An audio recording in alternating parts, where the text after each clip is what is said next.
E eu quero convidar você a abrir a tua Bíblia no Evangelho de Jesus, escrito por Mateus. Mateus, capítulo 21, a partir do versículo de número 28. Mateus, capítulo 21, a partir do versículo 28.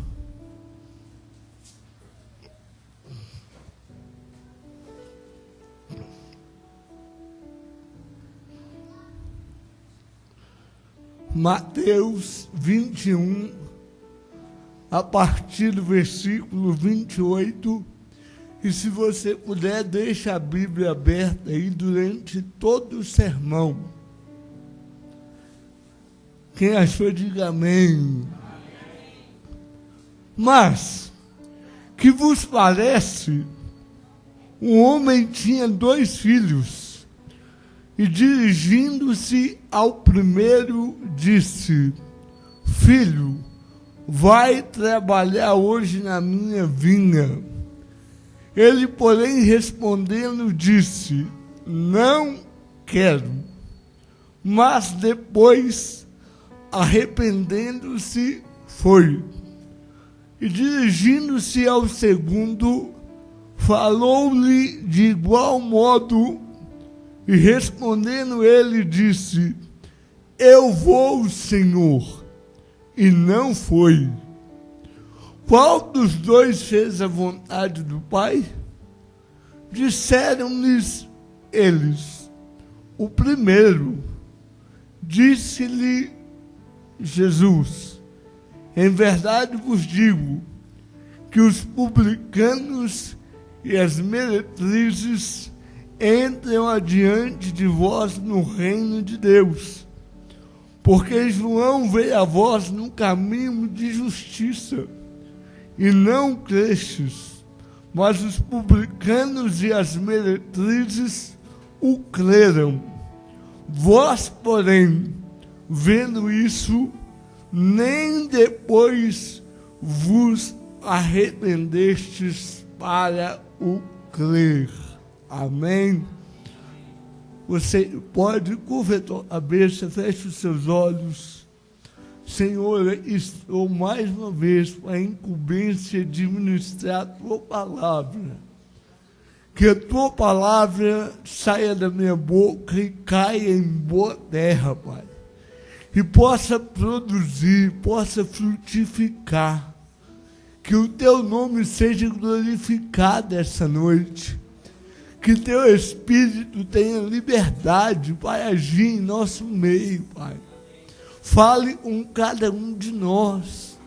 Queremos sair daqui alimentados, saciados, porque nem só de pão viverá o homem, mas de toda a palavra que sai da Tua boca, da boca do Senhor. Que a Tua palavra saia da minha boca e possa produzir para a honra e glória do Teu nome. Amém. Essa é a nossa, é a minha oração, é a oração da Tua igreja, em nome de Jesus. Amém. Nós vamos continuar aqui a falar sobre as parábolas de Jesus. Ano passado, quem estava aqui desde o início da igreja, eu ministrei uma série de sermões aqui, cujo título era: O que Jesus espera de seus seguidores? O que Jesus espera de mim e de você? Porque a expectativa dele para quem diz que é seu seguidor. E uma das primeiras mensagens, pastor Mateus, eu disse aqui que um dia desse, no ano 1932, o doutor Martin Lloyd Jones ele disse que o nome apropriado para essa parábola seria a parábola do arrependimento. Porque nessa parábola está o ponto de vista e o registro do que Jesus queria ensinar sobre arrependimento. Eu creio que essa parábola aqui, mas a parábola do filho pródigo, é o melhor exemplo que eu e você, que nós e a igreja tem sobre o que é arrependimento. Nós vemos aqui, seu Hélio, que um pai tinha 2 filhos. E ele vai até o primeiro e ele diz: olha, meu filho, vai trabalhar hoje na minha vinha. E o filho vai e responde: não vou. Ele dá uma resposta dura para o pai: eu não vou. Mas disse e depois ele arrependeu e foi. E o pai, que trata todo mundo igual, vai até o segundo filho, dá a mesma ordem: vai trabalhar comigo hoje na vinha. E o filho fala: eu vou, conta comigo, pode contar, velho. Eu estou fechado, estou agarrado, eu vou. E o filho que falou que ia, não foi. E Jesus agora vai perguntar: qual desses 2 fez a vontade do Pai? Mas, todavia, porém, contudo, entretanto, para a gente entender essa parábola, é necessário compreender todo o contexto do capítulo 21. Porque Jesus ele vai contar essa parábola porque chegaram perto dele, Carlos, interrogando qual era a autoridade que ele tinha para fazer o que ele fez, para falar o que ele falou. Se você atentar para o capítulo 21, a maioria dos estudiosos vai dizer que esse capítulo, ele dá início à última semana do ministério de Jesus antes da crucificação. Do capítulo 21 até o final do livro do Evangelho de Mateus, está registrado a última semana do ministério de Jesus. A maioria dos estudiosos vão dizer isso. E a última semana do ministério de Jesus, ela começa com a entrada triunfal de Jesus em Jerusalém. Jesus ele vai para Jerusalém, só dando uma recapitulada aqui, e Jesus ele entra montado num jumento, conforme o profeta havia vacinado. E Jesus, ao entrar em Jerusalém, diz que o povo tirava os vestidos, tirava as capas, jogava no chão e dizia: Hosana, Maranata, salva-nos, Senhor. Esse povo aqui que está aclamando Jesus é o mesmo povo, Carmo, que viu Jesus curar cegos, levantar paralíticos. É o mesmo povo que viu Jesus limpar os leprosos. É o mesmo povo que viu Jesus curar um cego de nascença. Você já parou a imaginar?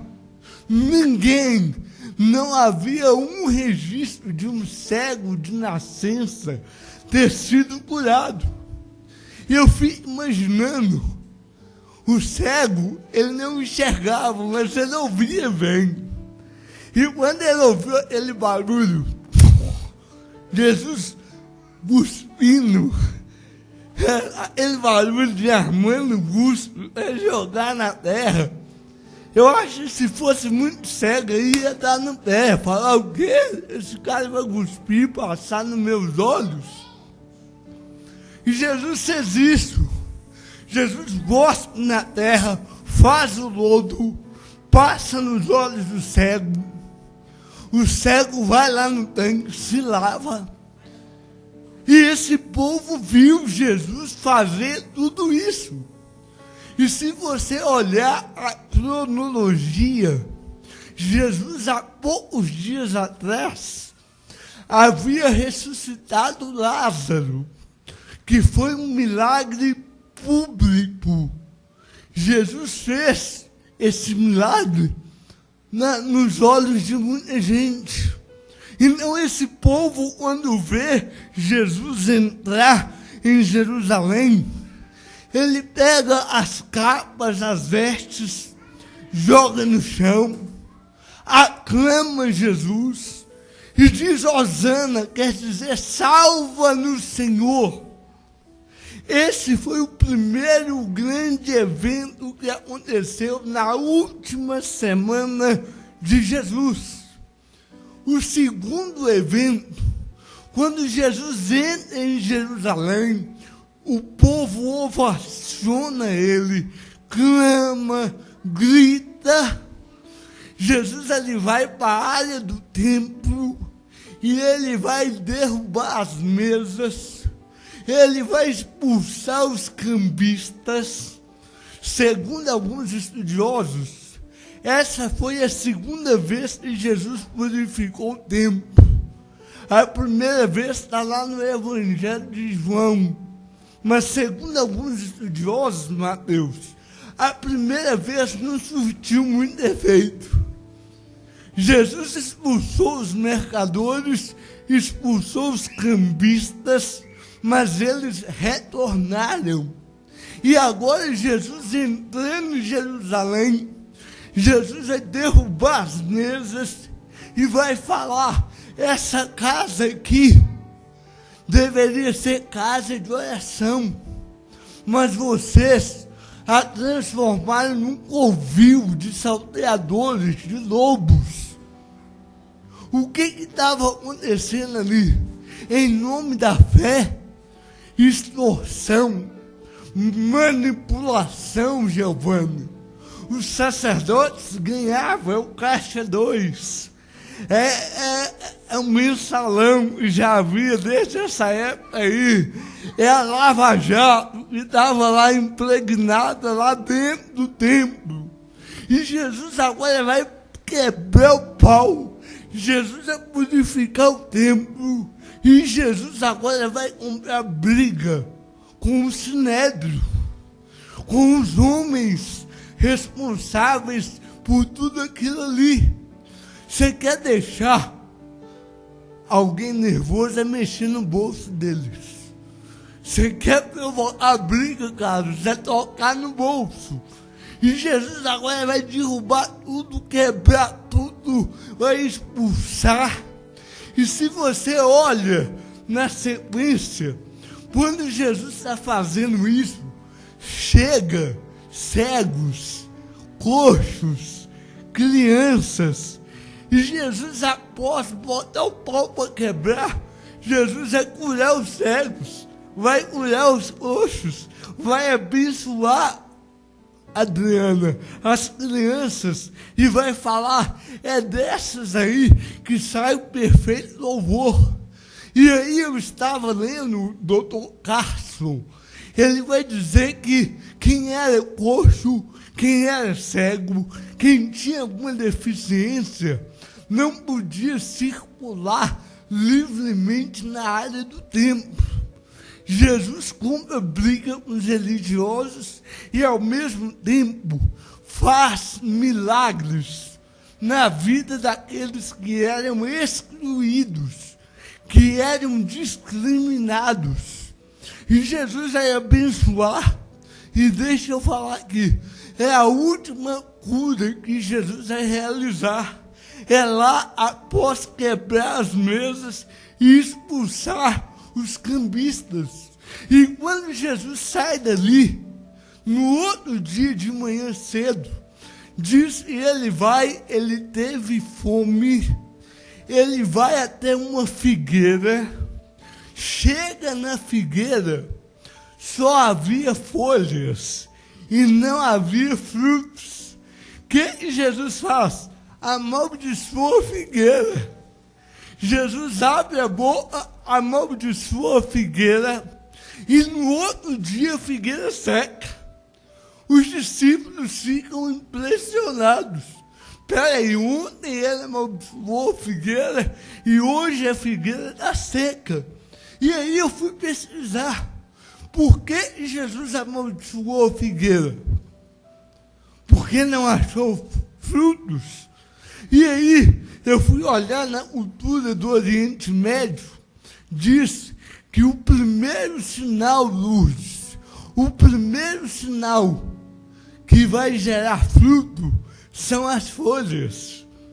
Quando as folhas nascem, os frutos nascem juntos. Não tem como ter folhas e não ter frutos.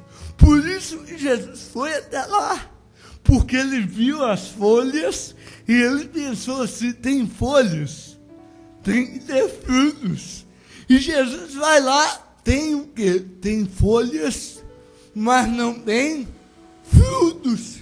E Jesus amaldiçoou. E há um debate muito grande dos teólogos.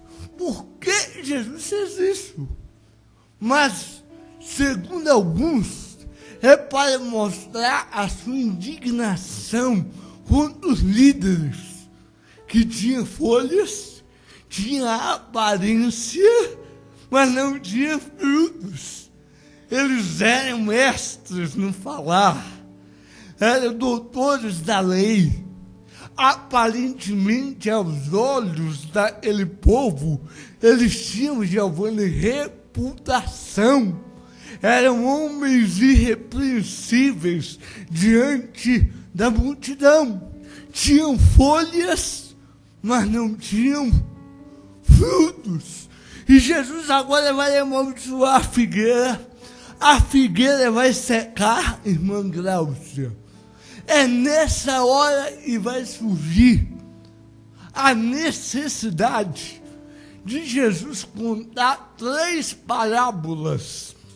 Porque quando Jesus fez isso, ele volta para o templo, ele está ensinando, de repente, a turminha sem educação, porque quando o mestre está falando, ele não poderia ser interrompido. Na cultura judaica não podia. E Jesus está no meio da mensagem, aí chegou os principais do Sinédrio, os juízes, e eles vão perguntar assim, com qual autoridade você faz isso? Irmãos, eu posso falar? Mateus, não fica com raiva de mim não, viu? Aqui no Brasil é fácil ser teólogo. Fácil. Tem uma faculdade aí que vende diploma na internet, de doutorado. Ligaram para mim, Carlos Neto, me oferecendo diploma de doutor em divindade. Ligaram. Pastor, R$2.500 na conta, daí 30 dias você tem um diploma de doutorado. E eu falei, mas eu não domino inglês. É uma das dificuldades que eu tenho para não ter feito um mestrado, um doutorado. Eu não tenho inglês, como é que eu vou? Não, a gente dá um jeitinho. Aqui no Brasil é fácil ser teólogo. É fácil ser engenheiro. É fácil ser médico. Tem jeitinho para tudo. Agora, nessa época, para ser um rabino, para ter autoridade para falar, tinha que passar por esses homens aqui. Aqui no Brasil, a pessoa faz o curso de direito, ela não é advogada. Para ela exercer, ela tem que passar pelo exame da OAB. Eu sou formado em engenharia, mas eu não sou engenheiro. Por quê? Porque eu não tenho CREA. Eu não passei, eu não tenho registro, eu não paguei. O Marcílio estudou na mesma faculdade, o mesmo curso, ele é engenheiro, porque ele exerceu essa profissão. Eu não sou engenheiro. Alguém fala, pastor, o senhor é engenheiro? Não, eu sou bacharel em engenharia. Engenheiro eu não sou. Nessa época, e Duda, para ser rabino, tinha que passar por esses caras aqui. E eles estão indignados. Essa aí vem lá da Galileia, ele surge e começa a falar, começa a curar, começa a fazer sinais. E agora ele tem a ousadia de vir aqui quebrar as nossas mesas. Ele tem a ousadia do Sérgio Moro de enfiar a colher e tentar lavar a nossa lava-jato aqui. E nós vamos lá perguntar que autoridade é essa que ele tem. Vocês estão entendendo o que está acontecendo aqui? Eles queriam saber, peraí, cadê seu diploma? Cadê o registro do MEC? Você é rabino formado aonde? Que curso que você fez? E eles armaram uma pegadinha para Jesus. Aí Jesus olha para eles e fala assim, vocês querem saber com que autoridade eu faço isso? Vocês querem saber? Me respondam então, o batismo de João é dos céus ou é da terra? Se vocês me responderem se o batismo de João é do céu ou é da terra, eu vou responder para vocês com qual autoridade eu faço o que fiz. E aí Jesus colocou eles numa sinuca. Por quê? Se eles falam que o batismo, quando fala o batismo, segundo o doutor Carson, não é só o fato de batizar, é todo o ministério, Mateus, de João Batista.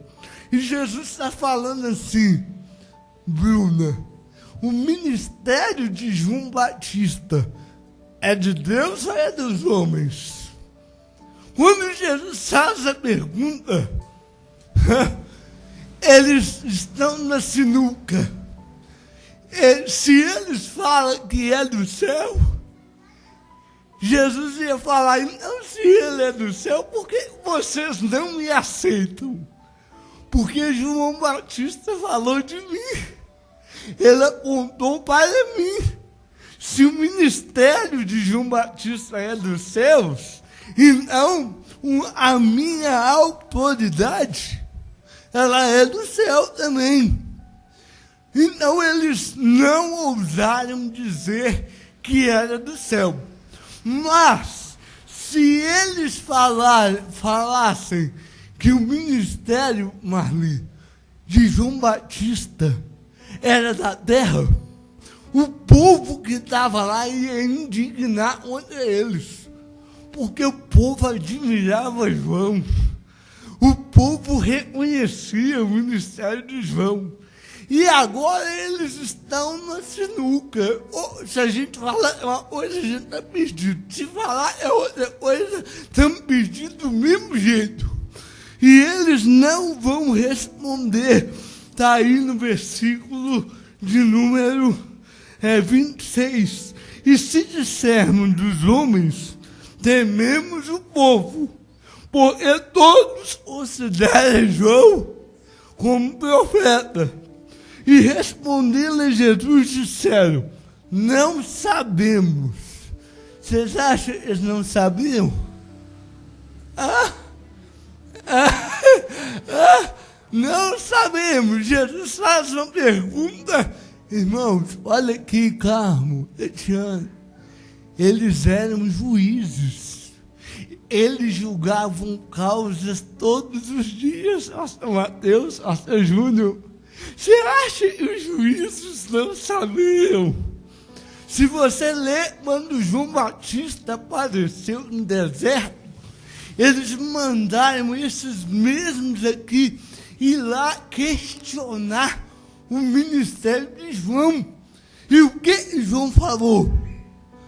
Olha, virá um após mim, que eu não sou digno de desatar as sandálias dele. Quando eles foram ver qual era a autoridade de João: você é o Cristo? Não. Você é Elias? Não. Eu não sou nem Cristo, eu não sou Elias, eu sou um que prepara um caminho e ele está chegando aí, ele está vindo aí. E agora essa mesma turminha vai lá e questiona Jesus. E Jesus agora vai falar: tudo bem, eu vou responder com uma condição. Se vocês me responderem. E eles disseram: não sabemos. Aí Jesus vai falar: vocês não sabem? Se vocês não sabem, eu também não vou dizer com que autoridade eu faço isso. E é nessa hora, é nesse momento, que Jesus vai começar a contar a parábola dos 2 filhos. Parece que Jesus, Jesus vai usar um método socrático, que é fazer uma pergunta para fazer o povo pensar. Ele fala assim: mas, verso 28, que vos parece? O que vos parece? Jesus está respondendo agora. Só ele vai responder, Giovanni, com 3 parábolas. A primeira, que é essa que eu vou pregar hoje, é a parábola dos 2 filhos. A segunda parábola, o pastor Júnior pregou: os lavradores maus.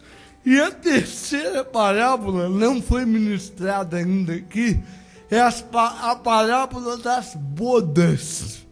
Mas a pergunta de Jesus foi assim, Soeli: o que vocês acham? O que vos parece, irmã Isabel? E aí ele vai falar: um pai tinha 2 filhos. Ele vai até o primeiro filho e ele diz: filho, vai trabalhar na minha vinha hoje. O filho responde: não quero. Mas depois ele arrepende e vai. E o pai vai para outro filho. Chega no outro filho e diz: meu filho, vai trabalhar hoje na minha vinha. E o filho diz: eu vou. E não vai.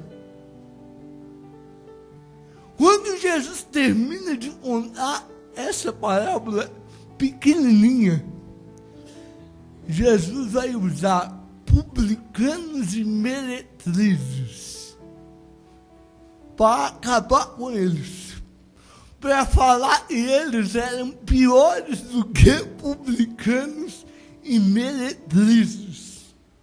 Jesus vai usar uma linguagem dura, uma linguagem, irmão Milton, provocativa, Mas sabe o que me chama a atenção, Marcelo?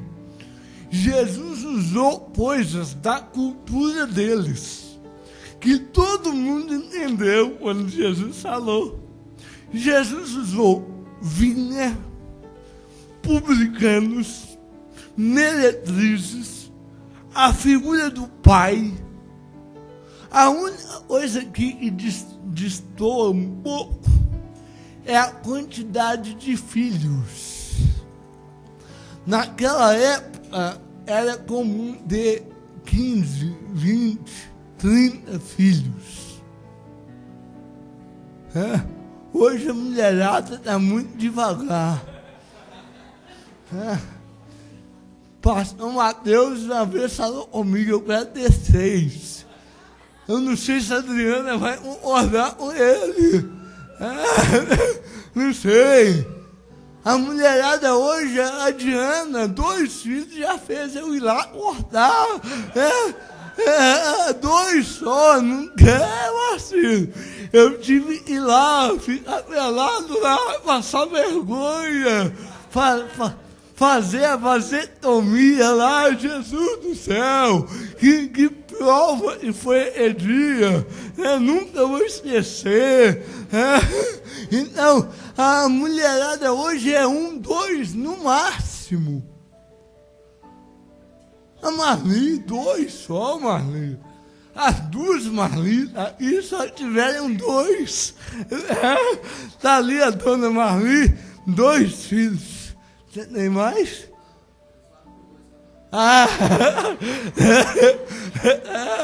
Então hoje é comum 1, 2, no máximo 3, né? O Giovanni falou que é uns 8 também, estamos orando aí para ajudar, né? Mas naquela época, olha aqui, naquela época não tinha previdência, aposentadoria.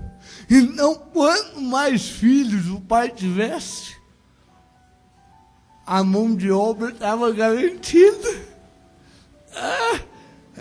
Carlos Neto, quanto mais filhos, mais trabalhadores havia, né? Por quê? Filho vai ajudar o pai, ou deveria ajudar o pai, né? Porque a propriedade do pai era também propriedade dos filhos, vocês estão entendendo? Agora esse aqui, ele tem 2, copiou o Carmo, o Hélio, copiou a mim, 2 só, e ele vai até os 2, e ele dá a mesma ordem, e a ordem foi: filho, vai trabalhar hoje na minha vinha. A primeira coisa que eu aprendo aqui, preste atenção, a primeira coisa que eu aprendo e que eu quero que a igreja aprenda aqui, o nosso tema é aprendendo as parábolas de Jesus. A primeira lição, pastor Mateus, pastor Júnior, Rafaela, que eu coloquei aqui, é que os 2 filhos, no primeiro momento, erraram. Os 2 filhos erraram. O primeiro que falou que não ia, errou. E o segundo que falou que ia, errou também. E aí você fala, peraí, pastor, por que os 2 errou? Eu vou explicar. Mas antes de eu explicar, deixa eu só situar vocês aqui. Nessa parábola está claro que o pai é quem? É Deus. O pai é Deus. Nessa parábola, pastor Mateus, Patrícia, está claro que o primeiro filho que disse que não ia, sabe quem é? Os publicanos e as meretrizes. É engraçado que Jesus vai dizer que o pai chamou eles de filho também. O primeiro filho representa os publicanos e as meretrizes. Irmãos, olha aqui, na cultura judaica, publicano e meretriz era o lixo dos lixos. Eu sei que tem pecado pior do que o deles, mas na concepção religiosa, o publicano era o lixo, era o mais baixo. Para você ter uma ideia, há registros que quando o publicano passava, os judeus escarravam no chão. Porque quem era o publicano? Pastor Mateus ensinou aqui muito bem. O publicano era um judeu convertido ao Império Romano. Ou vou usar outra palavra, funcionário do Império Romano. E o publicano, eu acho que tinha sangue de político brasileiro. Publicano, ele queria levar vantagem. Por quê? César, o imperador, para ele comandar o reino dos, era necessário o quê? Imposto. Irmão, olha aqui, impostos não são errados, não. Impostos são corretos. Por quê?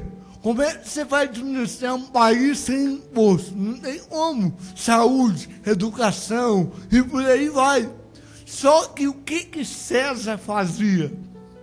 César, ele não ia, Giovanni, de porta em porta cobrar imposto, não. César delegava para Pilatos. E aí, Pilatos, eu vou só dar um exemplo, e vamos supor, Marcílio, que o imposto lá da região era 1 milhão. Pilatos tinha que passar 1 milhão para César. Você acha que Pilatos ia de porta em porta cobrar? Não ia. Ele ia terceirizar. Só que Pilatos falou, se eu tenho que dar 1 milhão para César, eu vou cobrar 2. E aí eu vou ganhar também. Eu não vou ficar delegando trabalho, tendo responsabilidade e não vou ganhar nada. O que o Pilatos fazia? Contratava regionais. E os regionais contratavam os publicanos. Aí alguém chegava na minha porta, eu devia, por exemplo, R$1.000 para César. Mas o publicano tinha que tirar parte do César, a parte de Pilatos, a parte do regional e a parte dele. Que o publicano fazia? Eu vou cobrar R$1.000 do Carlos Neto, eu vou cobrar 4.000. É por isso que Zaqueu, quando Jesus entra na casa dele, ele vai dizer, se eu ter roubado, eu vou devolver 4 vezes. Porque geralmente o publicano cobrava 4 vezes mais. Imagina o ódio que os judeus tinham dos publicanos. E dá ou não para ter raiva? Nós aqui trabalhando duro, pagando imposto e os políticos aí roubando, rindo e fazendo farra, dava vontade de cuspir no chão quando passa um político também. E agora vem Jesus e fala que esse publicano vai entrar primeiro no reino de Deus. E a meretriz era mulher e vendia o próprio corpo, qualquer valor, qualquer coisinha, adorava outros deuses. Aí Jesus fala assim, olha, os publicanos e as meretrizes entram adiante de vós no reino de Deus. Quando Jesus faz isso, Na cabeça daqueles juízes, ele falou, agora esse homem, ele já deixou de nervoso porque quebrou nossas mesas. Ele já acabou com nós, chamou nós tudo de raça de víbora, já o tempo todo Jesus está duelando. E agora Jesus vai falar que eu quero que vocês aprendam que o primeiro filho representava esses publicanos e as meretrizes. Sabe por quê? Quando João Batista veio pregando arrependimento, no primeiro momento, eles disseram, não queremos. Mas depois, eles arrependeram e aceitaram. Agora, o segundo filho, quem são eles? São os religiosos, membros do Sinédrio, os juízes. Eles, 3 anos ouvindo Jesus, vendo tudo que Jesus fez, ouvindo tudo que Jesus falou. E mesmo diante de tudo isso, eles não se arrependeram. A primeira coisa que eu quero que vocês aprendam aqui, os 2 filhos erraram.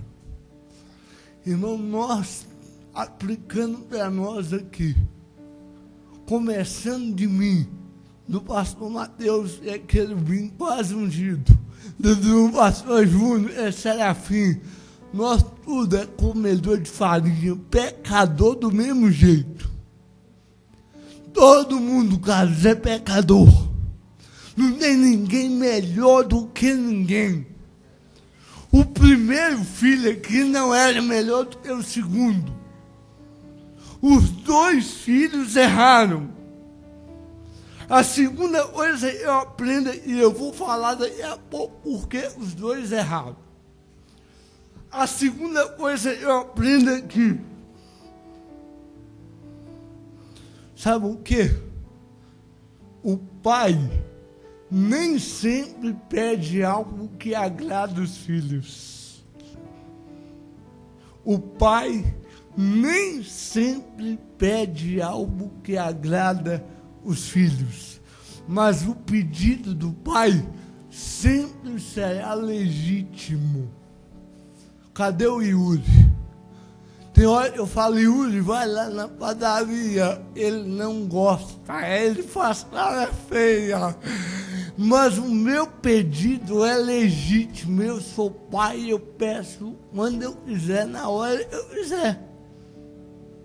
Yuri vai fazer tal coisa. Ele não gosta, mas eu sou pai, Bruna.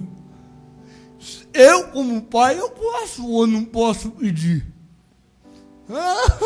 O pedido do pai é legítimo ou não? Ele chegou e falou, vai trabalhar comigo na vinha. É hoje. E ele ainda falou hoje, não é amanhã não, é hoje. O pedido do pai não agradou o filho. Mas o pedido foi legítimo. Tem coisa que o pai pede para mim, para você, que não agrada. Nem tudo aqui, nem tudo aqui agrada. Ou eu estou mentindo? Tem coisa que se eu pudesse passar corretivo, eu passava.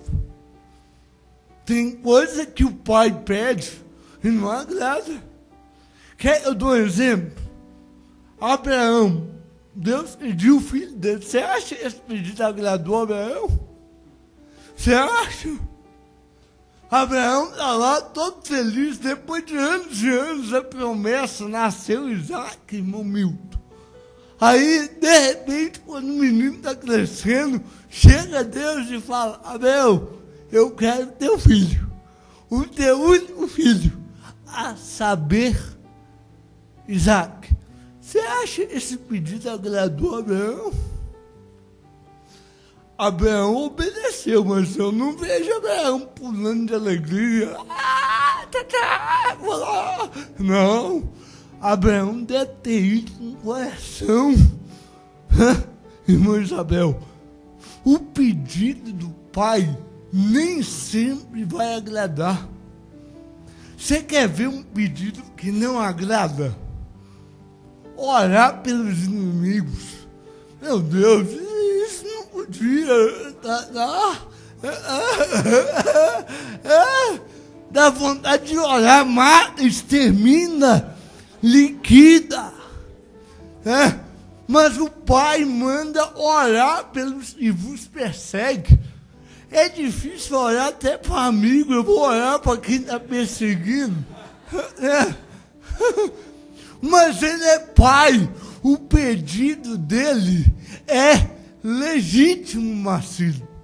Sabe o que o pai pede? Se bateu numa face, dá outra. Meu Deus, dá vontade de fazer igual pro meu filho, não vou dar, não vou. Tem um livro que eu queria indicar, eu estava lendo ele essa semana, 10 coisas eu gostaria que Jesus nunca tivesse dito.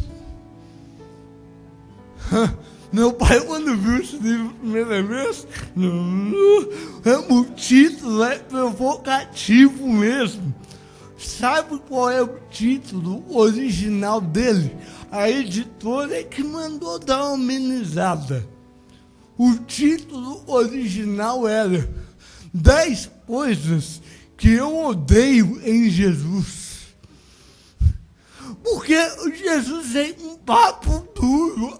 Mal que tu persegue. Se te fizer andar 1 milha, anda 2. Isso tudo a gente não gosta. Vamos falar a verdade. Ou só eu que não gosto? Tem coisa que Jesus pediu que não é legal não, mas o pai sempre pode pedir o que ele quiser. O pedido do pai é legítimo. Eu não gosto, mas ele é pai. Eu tenho que obedecer ele. Ele é pai, ele pode pedir. Independente do que Deus nos pede, a gente querendo ou não, tem que obedecer. O primeiro erro do filho foi esse. O pai pede, vem trabalhar comigo. Não quero. Será que hoje a gente não está falando não para Deus, não? Hein, Giovana? Será, Carlos, que não tem filho hoje que fala não para Deus a todo instante? Qual foi a primeira lição que eu aprendo aqui? Sabe qual foi o erro do filho? Nunca diga não para Deus. Nunca diga não. O primeiro filho falou, não quero. Nunca diga não. Sabe o que eu lembrei de Mateus? De Jonas. Jonas é um que falou não. Deus fala, você vai lá para Nínive, mas não vou mesmo. O homem era profeta do Senhor. E, irmãos, o pedido de Deus deixou Jonas morrendo de raiva. Mandou pregar para os inimigos dele, do povo dele, e tinha massacrado o povo dele. É a mesma coisa de pegar um alemão, um judeu, mandar ir pregar para a família do Hitler. Quando Deus fala, vai lá para Nínive, Jonas fala, não quero, não vou. É o primeiro filho, sou ele. E tem hoje muitos crentes falando não para Deus. O pai está mandando e ele, não. O Yuri de vez em quando faz isso, não quero, não vou. Sabe o que Jesus falou? Nem todo aquele que me diz Senhor, Senhor, herdará o reino do céu, mas aquele que faz a vontade do Pai. Em segundo lugar, nunca diga não para Deus. E o segundo filho, o que eu aprendo aqui? O segundo filho é Richard, né? Richard. O pai vai lá, meu filho, venha trabalhar comigo na vinha. A mesma coisa do primeiro. O que o filho faz? Eu vou, conta comigo. Tamo junto e misturado, pai. É isso aí, eu vou. E não foi. Sabe o que eu coloquei aqui? Nunca fale uma mentira para o pai. Se o primeiro filho errou falando não, o segundo filho errou falando a mentira. Eu vou e não foi. Será que tem crente que mente hoje?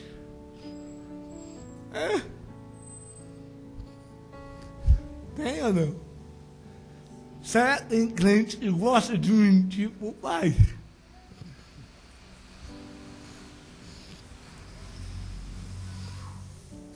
Eu estava ouvindo Patrícia Marlene Carmo, diz que crente não conta mentira. Crente não conta mentira. Crente canta mentira. Canta. Tudo entregarei. Tudo entregarei. Irmão, você quer ver a hora que crente mais mente é quando está cantando.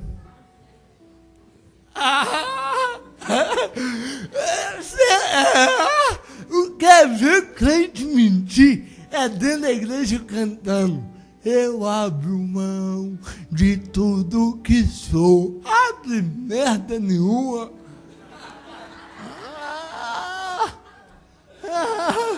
Abre nada, Carlos. O camarada está dentro da igreja e canta mentira uma até na outra. Até ainda a harpa canta mentira, né? Se lá para o deserto Jesus me quer mandar, irei e vai nada. Você quer ver outra mentira? Ou passando pela prova, dando glória a Deus, glória a Deus, glória a Deus. Aí eu fico olhando assim, eu conheço esse feliz, ele passa pela prova, murmurando, e dentro da igreja está cantando mentira. Você quer ver outra mentira? A gente canta. Abro mão dos meus sonhos, abre mão nada, é só da boca pra fora. É o primeiro filho aqui, eu vou, e não vai nada. Crente canta mentira uma até da outra. Se eu fosse falar das músicas aqui, a gente passaria hora para cantar, nem medita no que está cantando. Está cantando uma mentira até da outra e está cantando. Eu não preciso ser reconhecido por ninguém. Então, lá no Facebook, aparecendo lá. Facebook eu aprendi que é outdoor de pobre. Como pobre não pode aparecer no outdoor, aparece no Facebook.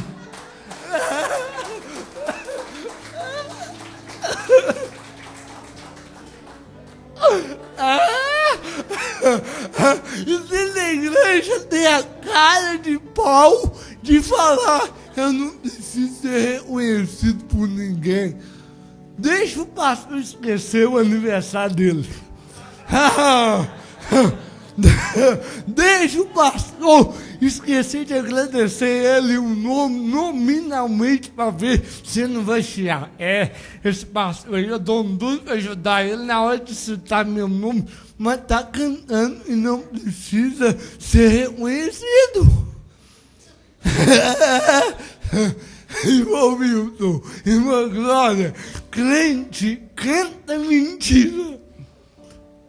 Quando você estiver cantando a música, eu estiver caladinha, é porque eu não quero mentir.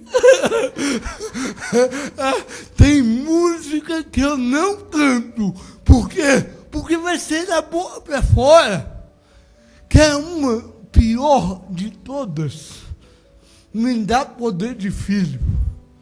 A música diz assim: se quiser levar tudo que eu tenho, pode levar. Mas não vou cantar isso não, que se Deus levar tudo, eu vou ficar invocado.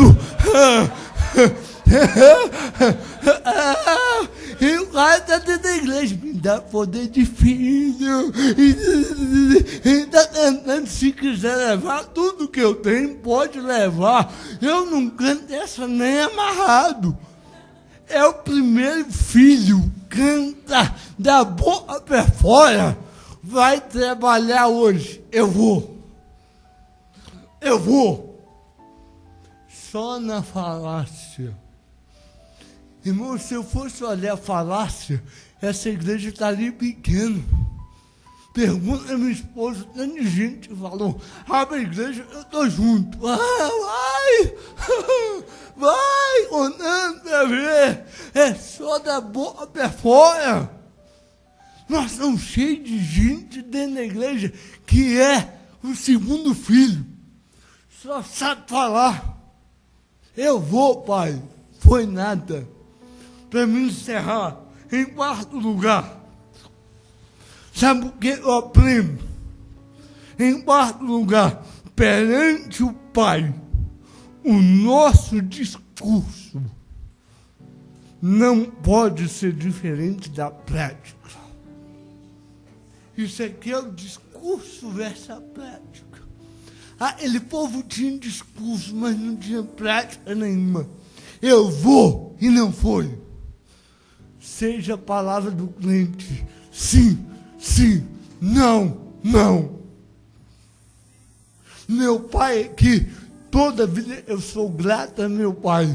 A gente nunca foi rico, mas meu pai sempre falou: meu filho, tenha palavra. Palavra de homem tem que ter valor. Ainda mais palavra de crente. Tem uns aí que eu vou te falar, ou não fala. O discurso. Malaquias 1:6 diz assim: o filho honrará o pai e o servo ao seu senhor. E se eu sou o pai, onde está a minha honra? E se eu sou o Senhor, onde está o meu temor? Olha, Deus falando com o povo: se eu sou o pai, vocês têm que me honrar. Se eu sou o Senhor, cadê o temor? E em último lugar, o que a gente aprende com essa parábola? Qual é o princípio geral aqui? O primeiro filho falou: Lourdes, eu não quero, não vou. E arrependendo-se, foi. O que foi que levou o filho para perto do pai? O arrependimento. Sabe o que Deus falou comigo aqui? O arrependimento nos aproxima do Pai. O arrependimento, Carlos, Marcílio, Lourdes, Giovana, Diana, Yuri, igreja, o arrependimento nos leva para mais perto de Deus. O que levou esse filho para perto do Pai foi o arrependimento. arrependimento. A palavra Mateus, eu já falei, e o pastor Mateus, é metanoia. Metanoia, mudança de percepção, mudança de direção. É o filho pródigo caindo em si, arrependendo-se. O que levou o filho pródigo para perto do pai foi arrependimento. O que levou o primeiro filho aqui para perto do pai foi o arrependimento. E a falta de arrependimento distanciou o segundo filho. O que Deus quer que você aprenda, e eu aprendo, é que sem arrependimento não tem como ficar perto do Pai. Para você estar perto do Pai, tem que arrepender. João Batista apareceu pregando arrependimento. Jesus começou o ministério dizendo: arrependei-vos, é chegado o reino. No Pentecostes, Pedro pegou e aquele povo chegou e perguntou: o que a gente faz? E Pedro respondeu: arrependam-se e sejam batizados. O arrependimento nos conduz até o Pai. O arrependimento, eu preciso mudar, eu preciso dar um jeito em minha vida, como diz a canção. É arrepender, é saber que você falhou, que você errou. Quem sabe você tem falado mentira para Deus. É hora de você arrepender. É hora de você arrepender e saber que o Pai está esperando. O Pai está esperando. Feche os seus olhos. Chega de oba-oba. Chega de falácia. Chega de cantar mentira. É hora de você ser sincero. Nós somos pecadores. Nós erramos. Os publicanos e as meretrizes arrependeram. É isso que Jesus falou: o primeiro filho arrependeu, mas ele errou também. Pai, obrigado, Pai, por essa noite. Obrigado por tua palavra. Pai, nós possamos colocar em prática, como o Giovanni pregou aqui domingo passado, é ouvir e praticar, Pai. Porque assim a nossa casa já estará sobre a rocha. Pai, o Senhor quer que todos cheguemos ao arrependimento. Pai, o arrependimento ele é necessário para entrar no teu reino. Que nós possamos compreender a profundidade, ó Pai, desse ensinamento, dessa doutrina. Essa é a minha oração, Pai. Pai, essa palavra não caia por terra, mas que possa produzir, Pai. Tua palavra não voltará vazia. Obrigado por essa noite, por mais essa palavra, em nome de Jesus. Você pode aplaudir.